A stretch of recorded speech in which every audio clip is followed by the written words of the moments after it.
Shh! Shh! Shush! It's time for The Shelf. Whangarei District Libraries Radio on Beagle Radio. Oh! Hi. Sorry if you just couldn't hear that introduction. It was a little quiet. Whoops, our bad.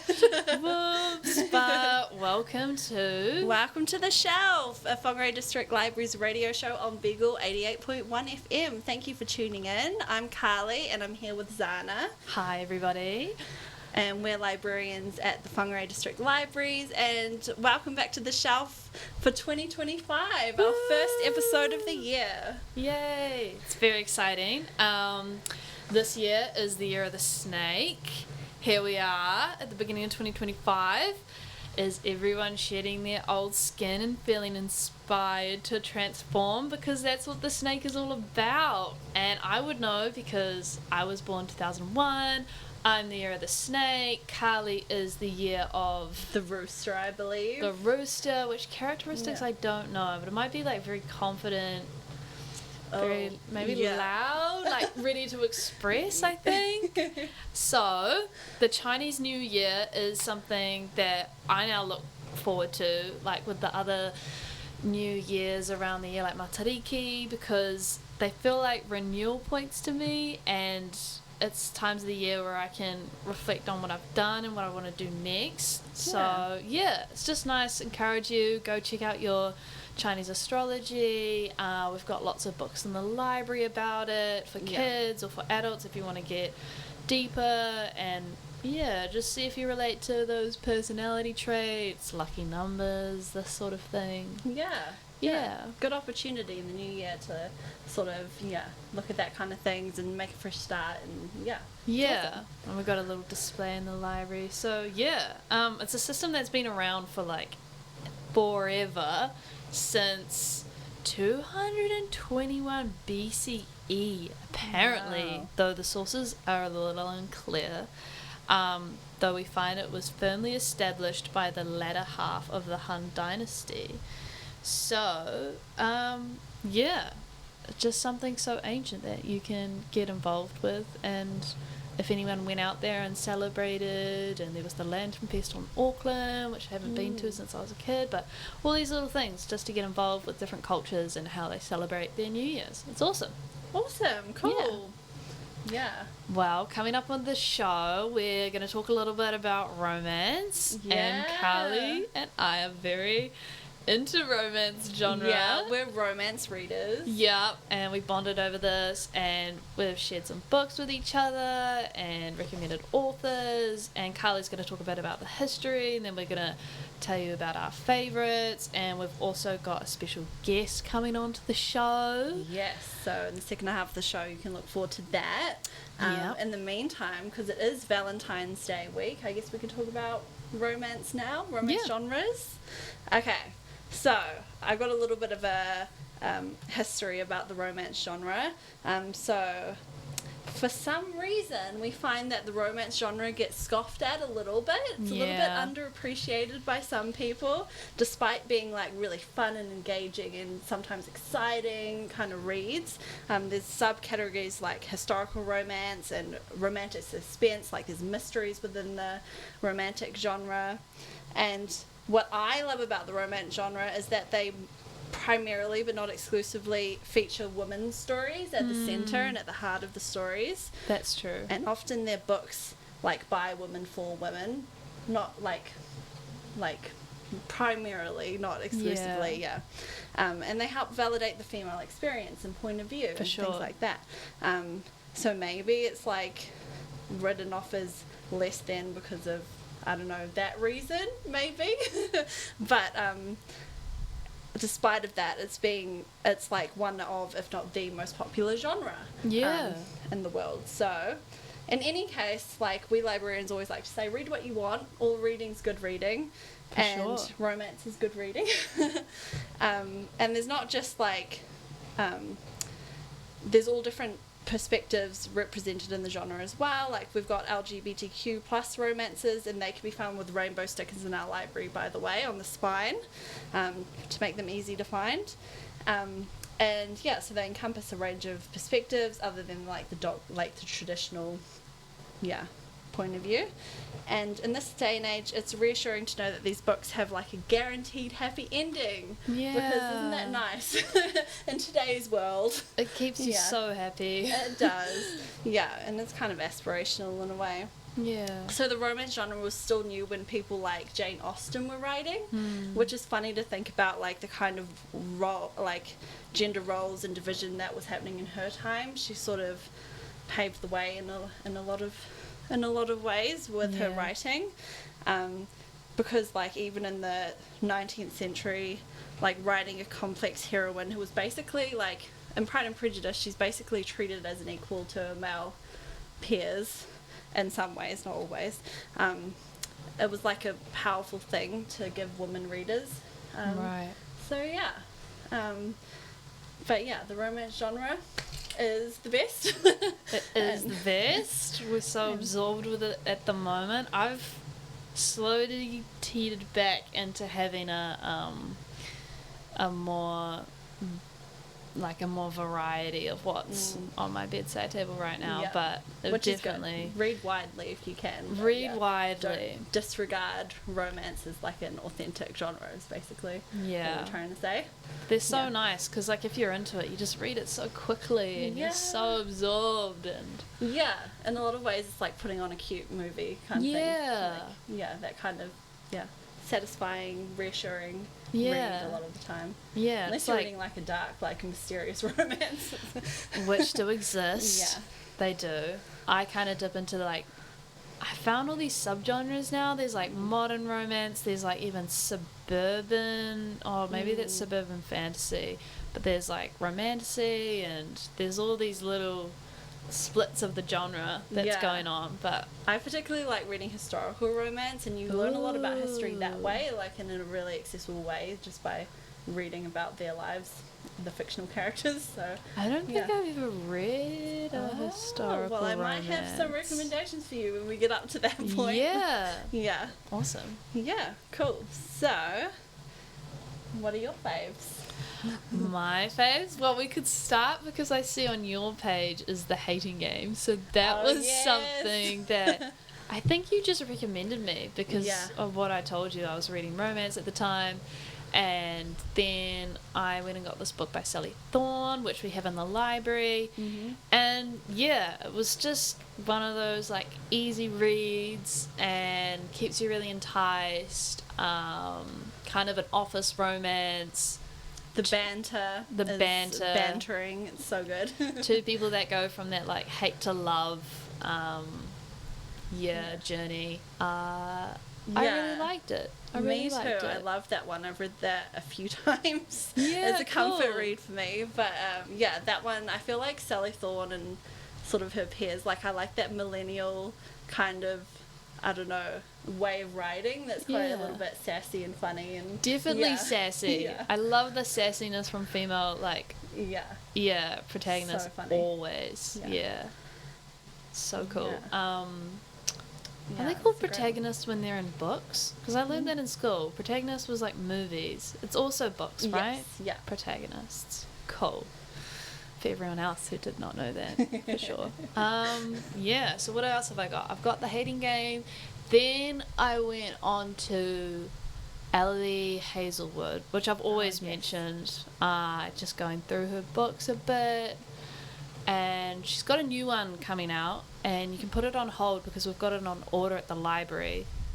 Cool. She really went into STEM, which I've talked about before, but she's going more into like sports romances, which I haven't super got into, but I would be into. I see, that's cool. Yeah, she writes about women in like these traditionally male-dominated fields of like STEM and sports and things. Like, and they're kind of cool because they're quirky heroines as well. Like they're it's like that. Yeah, the smart. Yeah, I want to say like nerdy, geeky without offending anybody, but just we that appreciate like geeks and nerds. Yeah, in the library. Of course. So I love her, and I've recently fallen into, let me get her name, Emily Henry. She's a big one at the moment.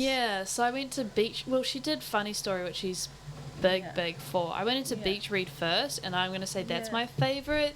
Yeah, recently. I think that's the only one I've read of hers. They're constantly on hold at the library. Yeah. So they're massively popular. We have. Did I? I'm just trying to remember if I read.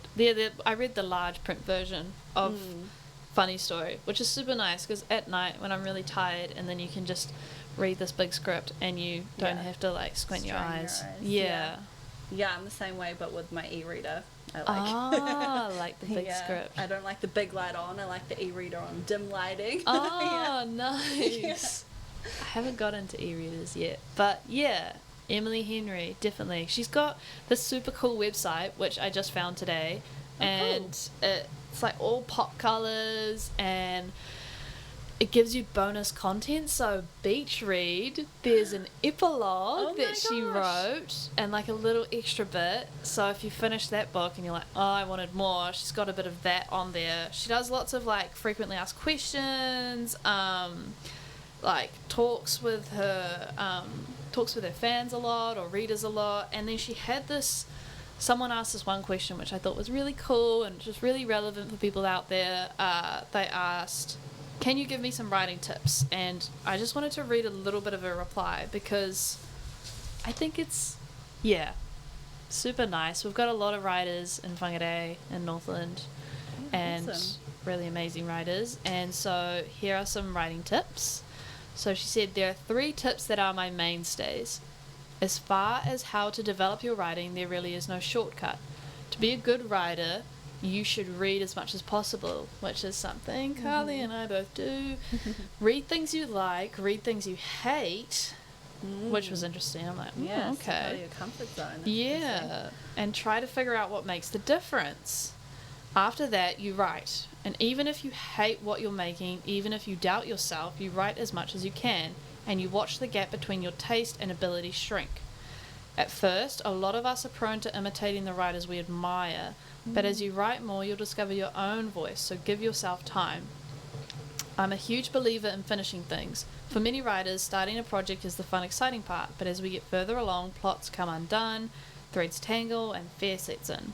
There is no right way to write a book, but I've learned that for myself, committing to finishing a draft, even if it's a bad one, is key. It is always easier for me to fix a book than it is to create one out of nothing. I recommend finishing the things you start, if for no other reason than to show yourself that you can. Awesome advice to be dedicated. That's really good. And and she just said really like create what you want, be yourself. No one else can tell you the value of your work, least of all someone who doesn't understand it. Trust yourself. So that's really good. Yeah, pucky to that advice. I loved that. That's awesome. I can see how finishing, like wrapping up a project, might be a really difficult step actually. You don't necessarily think of finishing it when you're starting it. I don't know. When it gets all murky, like what to do next, like just try something, you can fix it later, it's okay. Better than like awesome. That's a really good point to check out if your favorite authors have websites, or I've noticed some never have thought like of that. newsletters you can subscribe to on email. With that kind of bonus content and all that stuff. So that's a good point to check out those. I'm gonna have to Google and see if some of mine have. And I figured out she has like 3 other books that I never knew of. So that's exciting. Sometimes it's great because sadly sometimes our libraries don't stock everything, but you could be like, oh, she has this book, and then come suggest to buy at our library. Never figured our suggest to buy option on our website. If we don't have something you want, just let us know and we'll try and get it for you. So Karlie, what are your favorites? So my current go-to, like I have to like one click borrow this author, is Sarah Adams. She's currently in the middle of a series called I think it's called Rome, Kentucky, but she's awesome. So I've talked about her before because in reference to my favorite of her books, which is called Cheat Sheet, which is very relevant to the Super Bowl timing because it's like an NFL player and a ballerina and cool. it's so good because she's also got that kind of funny, like it's laugh out loud in moments. Like I recommend you'd like it. I love humor. Yeah, it's so good, but it's like sweet and like at its core, it's really good. Cool. Yeah. So Cheat Sheet. Cheat Sheet is the main one I recommend, and then start with the book called When in Rome, which follows like each family member's love story like in each book. So yeah, she's my favorite at the moment. Okay, cool, good to know. Note she that just down. released one of that series very recently, so you'll be able to find her easy. Cool. I've talked about a couple of historical authors before on the show, but since we're talking about faves, I'll just remind everyone what they were. So Mimi Matthews is one. These are like, she's more maybe like 19th century writing, and she's got some really sweet stories. My favourite is called The Work of Art, which we've got in the library, as well as most of hers, I think. And the other one I've read recently, she featured primarily in my January Storygraph reading log. I went through all of her books in one fell swoop, was Joanna Barker, and she's got some really sweet like historical romances as well. So maybe those two would be a cool place to start if anyone's interested in historical romances. And then another favourite of mine, which we've only got a few of her books, is Mariana Zapata, and these are massive romance. They're like 400 to 500 pages, if not more. But they're slow burns. But the journey of like the romance, but it's not. She writes like it's very plot driven as well. It's not just about the main two love people, but builds a whole sort of world. And she's also quite again funny and sassy, and I think those are really good. So who was that? Mariana Zapata. Okay, cool. So they're really good ones I'd recommend as well. Awesome. I love this. So, if you guys have any recommendations for me and Zahna, please find us in the library. We're constantly looking for new books to read, so let us know. For sure. And on the feeling of love, because we've got the Love It Here Festival happening on Friday. We've got the Night Library. That's kind of why we brought up this whole let's talk about romance. I think it's time to lead into a song that's about love. Yeah. So we've got Thames, and Thames is a beautiful woman, singer, songwriter, producer from Nigeria. She won at the 2024 Grammys Best African Music Performance for Love Me Jeje. So I'm going to play this one because I like it. Enjoy.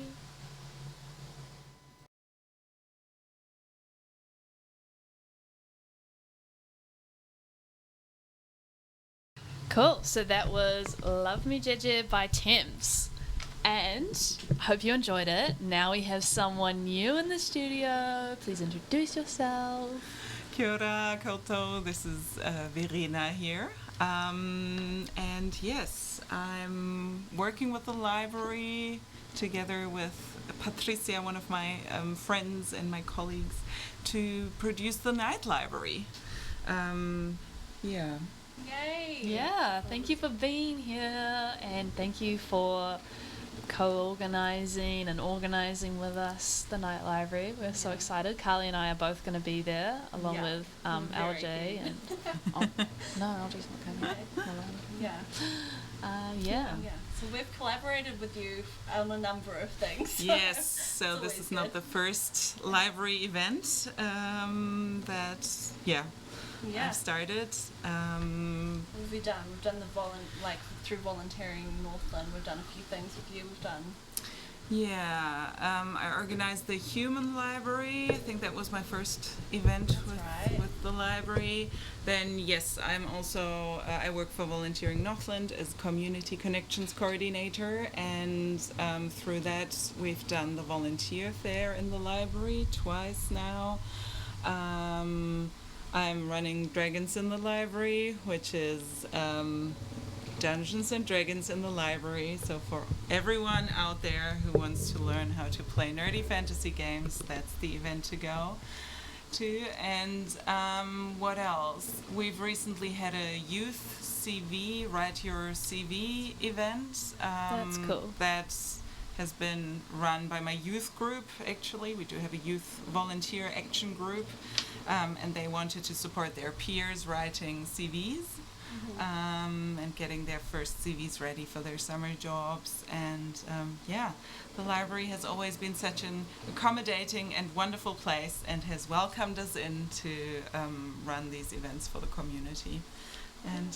And of course, Patricia and I started the Night Café, Night Library project, I don't know, half a year ago. And at first it was kind of, the idea was to just have a night cafe where social introverts can come and read and maybe socialize a bit, but not too much, and not in a really loud space. That's often, when we go to places and it's loud and there's a lot of alcohol involved, that's not necessarily what we wanted to cultivate with the night library. We wanted to create an alternative space, and then the idea of working with the library to do a night library came up, and that's what we did.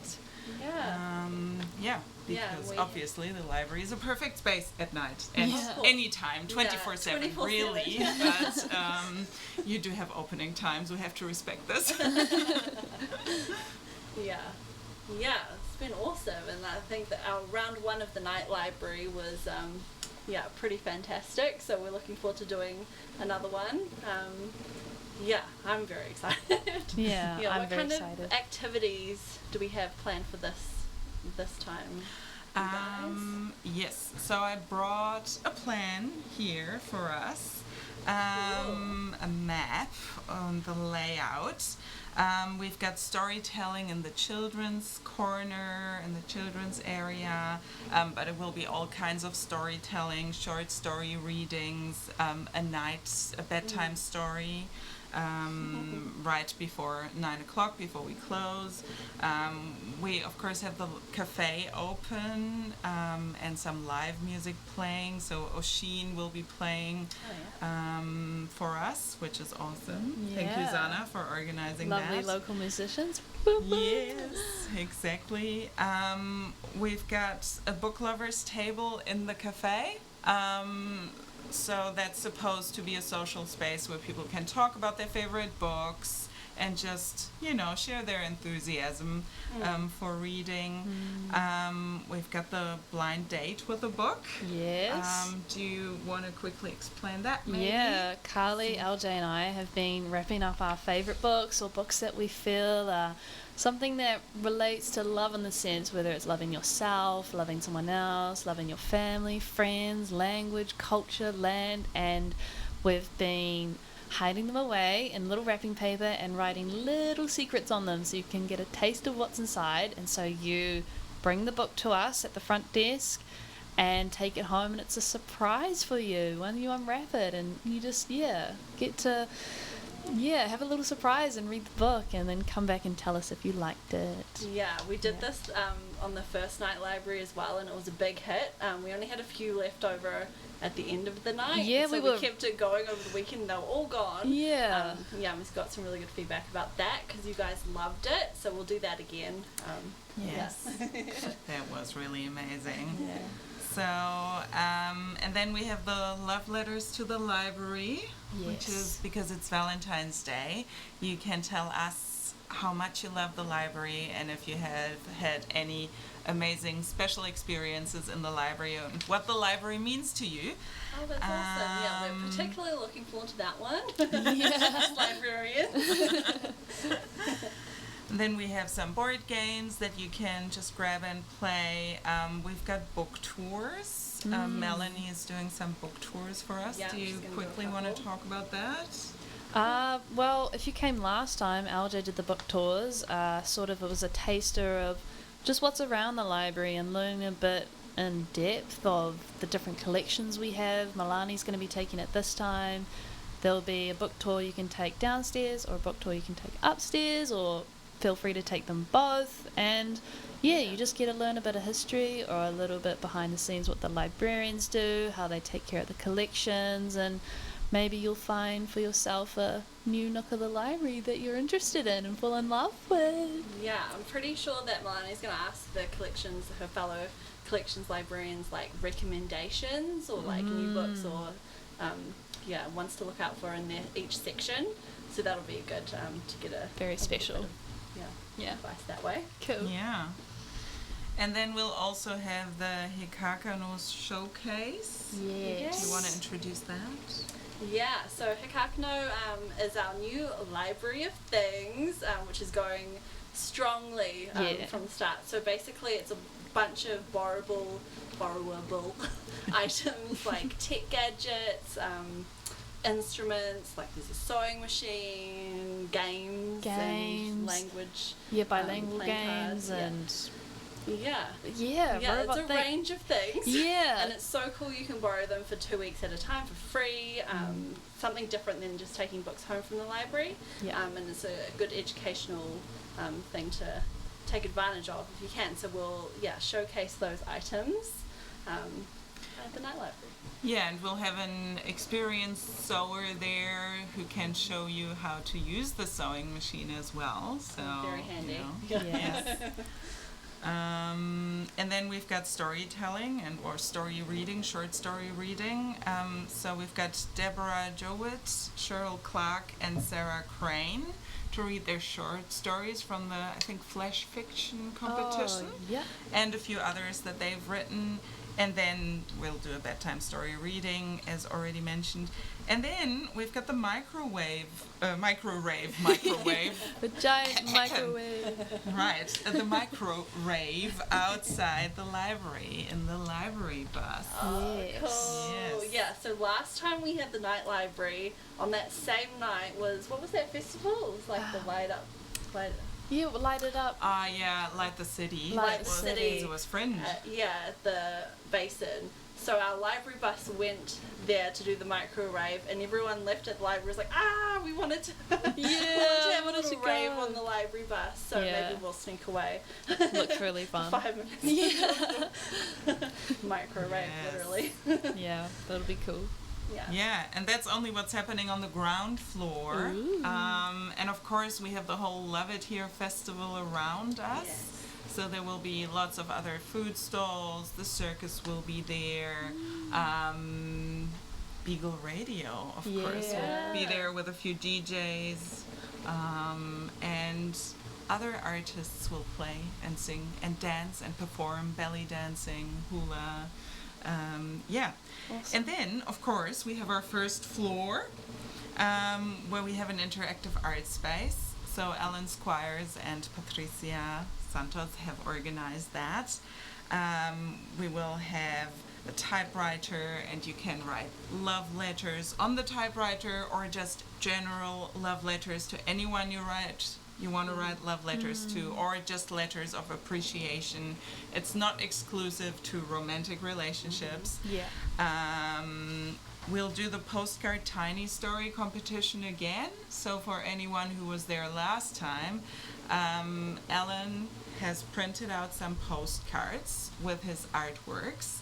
And you can write a short story on the back of these postcards, and the idea is to write a local love story. So he's got these beautiful pictures of especially the Whangarei heads and the whole Northland area mainly, and you can get creative and write a short story and maybe even win a prize at the end of it. Cool. And then we've got the sensory room. Yes. Yeah. So we'll set that up in good time.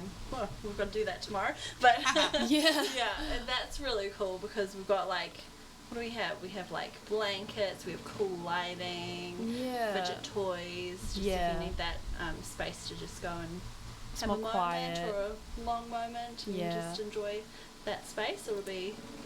That's for anyone who wants to use it. Yeah, which we had a question about, which was why is this the space in the night library, you made a space for introverts and neurodiverse, and like, why is that important for you, Verena, to encourage? The sensory space, or just spaces for introverts? Well, all of it, you know, spaces for introverts, and then we have specifically that sensory room. Like, why are they both important for you? I think we live in a very extroverted world, or a world that caters very much to extroverts. And you know, you can go party anywhere and drink, and if you get overwhelmed easily by loud noises, or drunken people, or both, then it can be a bit hard to go into, you know, a bar. And I personally, I go into a bar after half an hour, I'm ready to go home because it's so loud. I can't understand who I'm actually talking to. Like, people tell me something and I have to ask them 5 times to repeat themselves. And that's actually quite stressful, and it's not how I necessarily want to spend my time. But it is hard to find options where you can just go and enjoy yourself. Yeah. And I mean, party lovers, you all rock, you go. It's just that for me, who's a very, you know, sensitive person in the sense of I get easily overwhelmed by a lot of noise and different noises. I need some space, any space really, to calm down and kind of be in a quiet space. Yeah. And LJ actually came up with the idea to do this sensory room as a specific room, because some of the conferences that I've been to in the last year offered sensory rooms, and it was so helpful and such a good hangout space, especially for neurodivergent people who do have a lot of sensory issues sometimes. So yeah, that's why that's important for me, because it's beautiful to have spaces for extroverts to hang out. Yeah. But just because you are an introvert or you are, you know, sensitive to noises or other influences, that doesn't mean that you're unsocial. Yeah. You know, I still want to be social. I just need want that it in a safe space. quieter space. Yeah. That's why we create the night library, and also that's why we have the sensory space specifically. Yeah. Beautiful. Thank you for explaining that. So special. Yeah. What else do we have going on? We've got a couple of more things. Yes, we've got, of course, the Maori room, Te Pua Whananga, and we will have the Senior Sounds playing in there, a ukulele group. I believe they meet every week at the Whangarei Care Center, and they're coming to play for us and bring some music to Te Pua Whananga. And of course, while you're there, check out their beautiful books on Te Ao Māori, on Te Reo Māori, the history of our beautiful town. Yeah. It's a lovely space. Cool. And funnily enough, we do have a ukulele in our Hikakano collection. Yes. So if you do get inspired, you know that's there for you. In case you want to learn Give it a go. ukulele after. For sure. Right. Just join them. Yeah, just join in. Yeah, and then we have a whole lot of cozy book nooks. So we encourage you to really take a book, get a coffee, get a hot chocolate, and find a nice cozy book nook. We'll put up a lot of lights and soft spaces where you can sit and just relax and hang out. I was really excited to just see people come in last time who really they actually didn't interact with a lot of people. They just grabbed a book, sat down, and used the library in a way that, you know, people have always used libraries to read books, which was just so beautiful to see. Yeah, it's a really cool atmosphere with the twinkle lights and the lamps and just cool atmosphere with everyone around. So that's, I love the book nooks. Yeah, for sure. And also, the library is one of the last free community spaces that people can use So True. I really encourage you to, enjoy it any time of the day if you can. Yeah, that's the cool thing about libraries is you can linger in the library. Yes. You can stay a while. You can do your own thing, and yeah. Exactly. Yeah. We invite you to come and hang out Yeah. for a few hours. Yeah, we'd love to see you. Yes. Well, the Night Library this Friday falls on Valentine's Day. So what was the sort of connection that you had with putting the Night Library event on this day? What does that sort of encourage? Well, we actually got approached Right. to do it on this day, and we didn't realize when we first said yes that it would be on Valentine's Day, but hey, we ended up having it on Valentine's Day. And we think it fits in really well with the general theme of appreciation, because that is something as a community I think we need to appreciate our community, our whānau, our friends, and the wider community. And apart from romantic relationships, there's so much more community that you can appreciate, and that you can, Be a part of and get to know Yes. people and Yeah. And I think, Valentine's Day, if you break it down, it's about, consumerism potentially, but it's about connection. Yeah. And we all need to connect.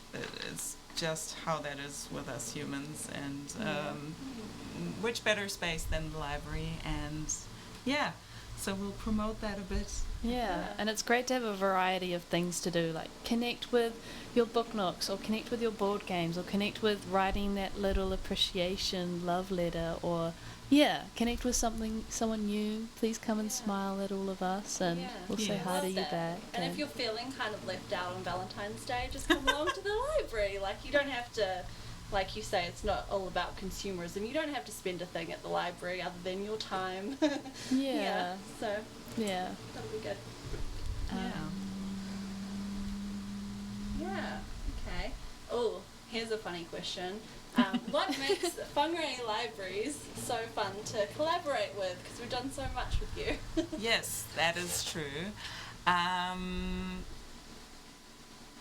I think one of the things that makes the library so special is it's a beautiful space. And it is a very welcoming space, but it is that because of you, the librarians, and the people who work there. When we first thought about doing things with the library, I didn't really know whom to connect to, and then I connected to Glenn because he's an artist, and through friends, we know each other. And then kind of kickstarted this whole row of events, and just knowing someone in the library who's also out in the community, and you all are out in the community, you do other things, you're really passionate. I think Patricia and we definitely connect to other passionate people, and that is something that is very special about our library, that you're all really excited about what you do. And you invite the community in to do things there. I've never heard a no, really, when I came with an idea. You always try to kind of make it work. You might sometimes say, hey, sorry, we can't open until 11 or whatever. But I don't know, I just love that you're also enthusiastic to also produce amazing events for the community, and I think that makes the library really special, and that it is one of the hangout spaces where I see people of all ages come in and just spend their time. Well, thank you. Such nice Yeah, words. totally We love set us up having for you. compliments there. But we love working with you as well. It's so cool to do all these different projects with you, and we've had some really good ones. So long may it continue. And on that, do you have any ideas for the future? Maybe specifically with the Night Café? Do you have a feeling like you want to continue it? And how will that maybe look for you? I mean, we would love to continue to do the night library every, I don't know, 3 to 6 months, you know. Puanga Matariki, I mean, would be a perfect next time to do something. Because it's just, it worked really well last time and people loved it. We still get so many, you know, nice comments about it. So we would definitely like to do the night library again if the library is up for it. I'm sure we will be. And the Night Café, we come from places where cafes are open at night. So Patricia is from Brazil, I'm from Germany, and we love having these quieter spaces for the night. What is that like to have a cafe open at night? I've heard of, but where does it exist here? Yeah, it's amazing. It's just really, you can do what you can do in cafes during the day, but it's often, especially if you have phases where you're not that well maybe and you just want to be in a space where other people are but you don't necessarily want to interact. I just love going to cafes, and cafes at night can be a very peaceful and quiet space where you can just get a hot chocolate and, you know, maybe get a book out, get your computer out if you want to do some work, or or, you know, start playing a game. So who knows, we might think about doing that at some point, maybe a bit more regularly, but because we don't have any night cafes here. No, which is sad. I know, it was my dream as a kid, like open up a midnight bookstore just because I wanted to be doing something else at night. But is it quite popular in Germany? Is that thing quite common? Like, not so much in Germany, actually. We do have a few. We also have bookstores with, you know, like independently owned bookstores. We have one in the town where I'm from with a cafe in the bookstore, and it's just really lovely spaces. There are other places in Europe where it's much more popular, but it's definitely not an unknown thing. So lucky. That's so lucky. Well, it's great that we get to experience this night library. I'm very happy too. We'll see how it works with the Love It Here festival. But we're very excited to have more stuff happening. So we think a lot of people will flow in and out, and you know, might come in to enjoy the more quiet scenery and then go out and dance a bit. And then come back for a bedtime for the bedtime story. Yes. Exactly. People last time were wearing their pajamas, little kids came in their onesies, so feel free to do that and bring along your blankets and just comfy things too. Yeah, actually the first couple people we welcomed last time was this super cute young girl in her onesie with her sleeping bag under her arm, and her mum, who said she was so excited the whole day just for the night library, and so precious. That's adorable. So there you go, guys. If you want to dress up in your onesies or your jammies, do that. You might get bonus points. Yes, exactly. What time will the night library open its doors? Oh yes, that is a good question. So we open from 6:30 to 9 p.m. Awesome. So we'll overlap with the Love It Here festival, which is from 4 to 8. But we will be open a bit longer. So, and on this note, thank you to the Whangarei District Council for supporting this project as well, taking us under the wing. Awesome. And just from the library, all the services will be available except the computers. Just no gaming on this night, sorry. No gaming, no printing, unfortunately. But you can check out books. We'll have the staff checkouts open as well as the front desk.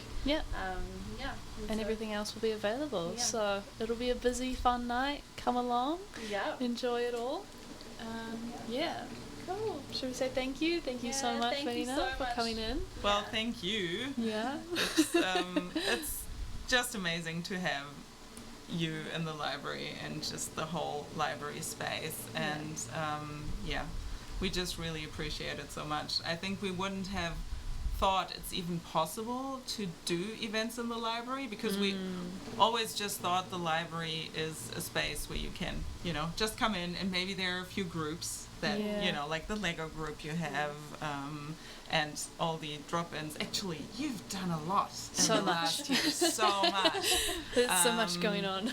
But it's amazing that you're so open to just, supporting community things. So thank you. Yeah. Awesome. Cool. Thank you too.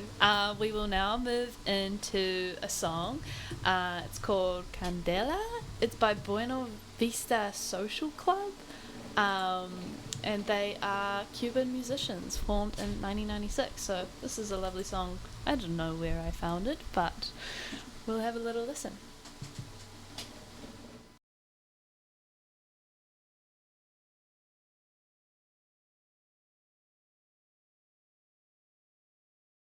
And we're back. That was Candela by Buena Vista Social Club. You are listening to The Shelf. We are on Beagle Radio 88.1 Whangarei, and you can listen to us online at beagleradio.co.nz. Hi, welcome back. Welcome back. It's been a big show. We're just going to end off the last 5 minutes with the events that are going on in the library, just some things that we got to update you with. Yep, so first things first is that our preschool fun times are back as of this week. Woohoo! So these are for, obviously preschool age children, and we have them 3 times a week. Once at Tiki Punga on Tuesdays, that's 10 a.m. till 10:45 a.m, Tiki Punga Library, and then at Central Library on Wednesdays and Thursdays, same time, 10 a.m. till 10:45, and these are really cool. We've got story times for kids, little dances they can do, and it's good for their development and socialization, so that's always fun. So there's that. So they're back during school terms is when our preschool fun times are on. Next, we've got the Dementia Friendly Book Club, which we already had. Yeah, it was on yesterday, but there'll be a recurring one next month. So the next one is Monday the 24th, actually, and that's 10 a.m. to 11 a.m. Book sparked chat over a cup of tea, shared reading groups for people with memory loss or dementia, allowing them to continue reading and enjoying books. This activity promotes well-being and enhances their language skills. This is partnered with Alzheimer's Northland, Alzheimer's New Zealand, and it's the Northland branch. They meet fortnightly on the 2nd and 4th Monday of each month. So free entry, no registration required. It'll be in the Leonard room, so that's the downstairs meeting room that we have. So the next one that you can come to is Monday the 24th. Please come along. That's a really cool initiative. And then this is way in advance, but last week we had a drop-in tech help session, and the next one is on Tuesday the 4th of March, but it's a good thing to promote because there's a lot of people in the community that might need a little bit of extra help with just basic technology, so you can come along and these are drop-in sessions, by the way, you don't need to book in, for help using your smartphone, iPad, tablet, laptop, things like that. You can spend up to 30 minutes with a librarian or volunteer coach from Citizens Advice Bureau that can help you with general use of those things and library services. Some people like to know about how to access ebooks and e-audiobooks and newspapers online. You can get tips for searching the internet and a little bit of advice about how to avoid scams as well, which is another big one to look out for. So if that's something you're interested in, or you know someone in your family that might want a little extra help, a little time or guidance, that's for them. So that's 10 a.m. till 12:30 on Tuesday, 4th of March. Yeah, and just come into the library. You can always ask the front desk, but if you turn to the left, there should be a big table, one of the librarians there, and we'll be able to help you out. Next we have Lego Club that happens on the next one is Tuesday the 4th of March. It starts at 3:45 to 4:45. We provide all the Lego. Come along. It's a drop-in group, strictly for aged 5 and over, please. And yeah, we just respectfully build for an hour, create, meet people, and there's been some incredible creations in the past. The last one that Andy, who usually organises it, sent round was a little kiwi that a child made. Super cute. It's gorgeous. So yeah. Yep. You can all find this on our website, all the events that we have. Yeah, and we also post most of the events on Facebook and Instagram as well, so give us a follow there on our social media. We're called Whangarei District Libraries on both of those sites, so follow us there. Yeah. Yeah,